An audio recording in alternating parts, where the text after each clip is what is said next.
This afternoon we're here at Mrs. Jackson's home.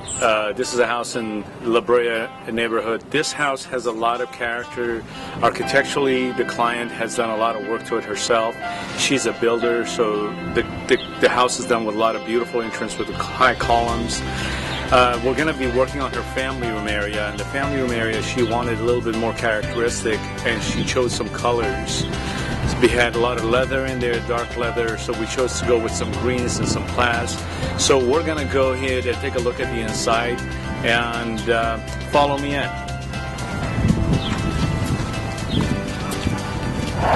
So we're in the house now, and Martin already started putting some of the swing rods up. The goal in this house, because of the outside, we have a beautiful waterfall. She wanted to bring some of the colors from the outside into the house. The wall colors are done in sort of a avocado, I would say more of pistachio green with just barely a touch of blue in it. And that was the whole idea, is just kind of bring that greenery in. Since it's a family room, one of the things that you will find out in color psychology is that the green it brings in a lot of peace into the room. So that's what we were trying to do, is kind of bring that peace into the room, but at the same time has it be a little bit uplifting. And the way to do that, we brought in some red combined with the greens, and we added some dazzles. And also for the room being eclectic, we chose to go with mission brown colors so that we can have that mission look that picks up that old world column, the columns and the character of the house. So now we're starting to put up some of the hardware, and we ran into a little problem. The space between the ceiling and the molding is less than an inch, and we did predict that, so we did come prepared. And that's something you also always want to make sure that you're measuring the clearance of the brackets for most hardware and the space that it is in between the molding and the ceiling. I'm going to show you what I'm talking about up here. Let's take a look at it for a minute. There it is. Okay, it looks like we now got it in. And it seems like it's going to work. We've got it, it's lining up. And I think we should be fine from here on. Sounds like we hit the wood.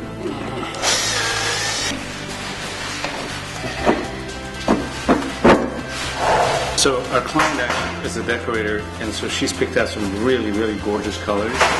And this is what we're going to be putting in to bring in color into the room.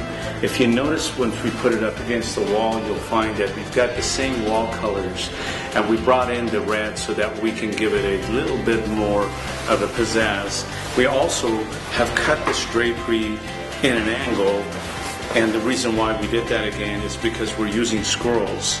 So we are using them, we've cut them in an angle to make sure that accommodate the angle that we're using for the wall.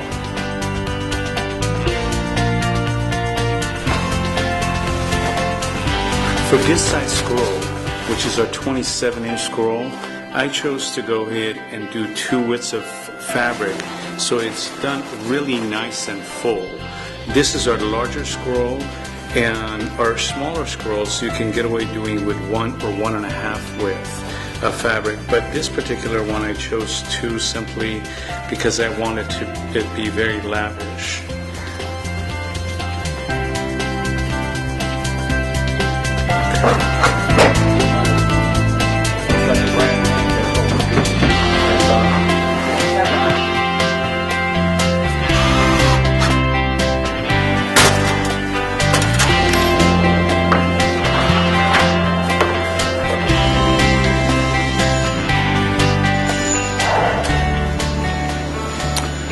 So we ran into a little glitch here with this job.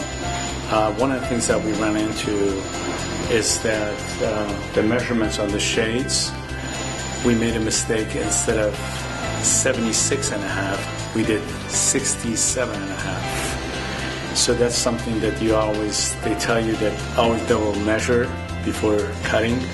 That's one of the things I guess we should have done. And these are the things that do run in. Sometimes you run into just having a custom draperies, being in this business, and you need to be prepared for those sort of things because it is called a remake, and you ought to be able to go ahead and take care of it when it's necessary. So this is one of also the reasons why we usually tell our clients or teach our students, don't underestimate yourself simply because of these problems that you just don't know, and you got to leave room for error. So these are some of the corrections we're going to go ahead and do. We discovered that there's a few things that needs to be corrected, and we'll gladly go ahead and make sure they're taken care of so the client's fully satisfied with it. I made a list of everything that needs to be done. We're going to date it and have her sign it, and we'll go ahead and take care of the problem. What was so great about today is that the errors that happened today allowed us to look at and see where the holes are and where we can patch holes again and how we can make sure the job goes smooth.